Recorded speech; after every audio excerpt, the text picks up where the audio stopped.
Ujenzi wa daraja la mto Kabura. Daraja hilo linalojengwa na mwanakandarasi kusaidia kudhibiti mafuriko na pia kuwezesha wafanyabiashara na wanafunzi kusafiri bila hofu ya kuzama maji kwenye mto huo unaofurika kila msimu wa mvua kubwa.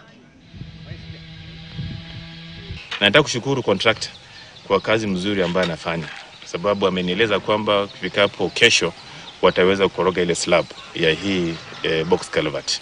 So kumaanisha kwamba hata kama uko na gari linaweza pita, na huko juu utapata kwamba kuna rasilimali, kuna mawe ambayo inatumika kwa mambo ya ujenzi, kokoto na mambo mengine.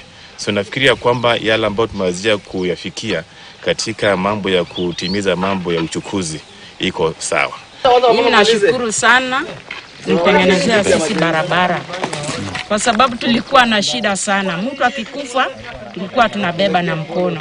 Sasa saa hii barabara iko sawa, gari itakuja paka nyumbani. Ndio maana mimi nashukuru, narudishia Mungu shukrani kubwa sana.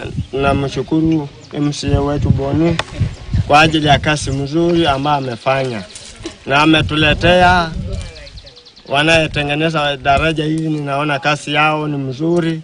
Hii footbridge juzi nimefanya hii kazi kwa sababu iliisha, ikawa ukipita kwa pikipiki ni kuanguka ndani.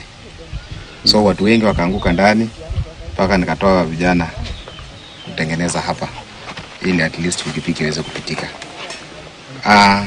Pia barabara yenyewe imerahisisha